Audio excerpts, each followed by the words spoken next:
It's the end of the semester and you guys are being evaluated in your classes using final exams. And now it's also your turn to evaluate us and how well we're doing at teaching these courses and what your experience is like. For me, this is a really important time of the year. This is when I get to know in real detail what it's like to sit in your seat and how I can improve the course. I love my job. I love teaching. I love working with students. I love helping students solve their problems, helping you meet your goals and guiding you guys and things like that. So it's really important for me to become a better teacher, and the course evaluations are how that happens. I take this feedback to heart. This is really useful to me. And it's how I improve as a lecturer every year, and I want to be the best possible teacher that I can be. So I want to show you a little bit about what the course evaluations look like from my side. The course evaluations are completely anonymous. I don't even get to see the reviews until after the grades have been posted for several weeks, right? So there's no way that any comments that you make can be identified or they come back to you. So right now the course evaluations just opened for the courses. And all I can see until long after grades are submitted is how many students have submitted responses, what percent, and what the status is, right? So there's no feedback here. There's nothing for me to click on that will show me who has submitted what or what comments have come through or what my ratings are or anything like that. Not until long after the session closes, long after grades are due. Right? So I probably won't see these comments until January, but that still gives me time to improve next semester. I want to show you what the comments look like after the submission. So let's pick one that has a lot of responses. So here's a spring C. Awesome. So it's a big PDF that has a bunch of information in it, and mostly the top part is the summary of the scores, right? The scores are useful. They're kind of like warning signs to say, if I've got a bunch of poor or fair or poor scores, then something is going wrong. But it doesn't tell me a whole lot about what I can do to be a better teacher for this particular class, for this particular kind of student, or anything like that, right? So these ratings are pretty good. I'm not going to gloat.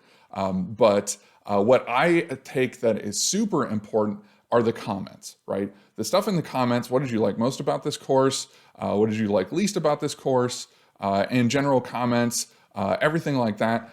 I read every single one and I take notes at the end of the semester on what I can improve, what the problems students have faced, what are things that I can do to improve as a lecturer, what I can do to improve the course and the systems that we use in the course, anything like that. And I plan out my goals for the next semester on what I can personally improve, how I can be a better teacher, and how I can make this experience for you as valuable as possible. You're paying a lot of money to be here. You're paying a lot of money to learn. I want to make sure that I support you to reach your goals, right? So you should care about these course evaluations as much as I do, because this is how we get better as ASU. You guys are starting your careers, you're starting you're studying all kinds of amazing things, and we want to make sure that every semester you see us improving, you see ASU improving, you see the classes getting better and more exciting and more interesting. So I've set up a course evaluation assignment in the class, and this is an extra credit assignment. So doing it can only help your grade. It's not going to hurt your grade. The first step is to go to fultonapps.asu.edu/eval, complete the evaluation for me, at least, complete them all, really. You should give feedback to all of your classes and leave detailed constructive comments. I really appreciate the detail that students include, what information that they include on how I can be better. And even if you don't have an idea on what I can do specifically to do better, just tell me what you had problems with. And I'll think about critically what I can do to figure out what is going on there. And notice that it's completely anonymous. So unless you actually put your own name in the comment, I'll never know who it is that submitted it. So please be honest, direct, constructive, and that'll help me a huge amount.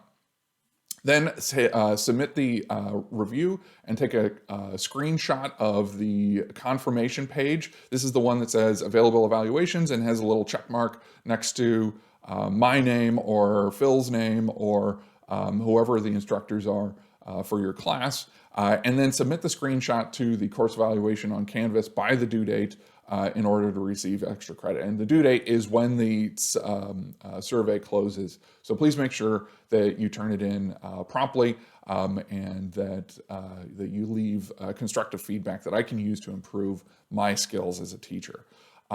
Please do this. I really, really appreciate it. I consider it a personal favor to me if you do these course evaluations. I really enjoy reading them, whether they're positive or negative, because it shows me how I can grow as an instructor.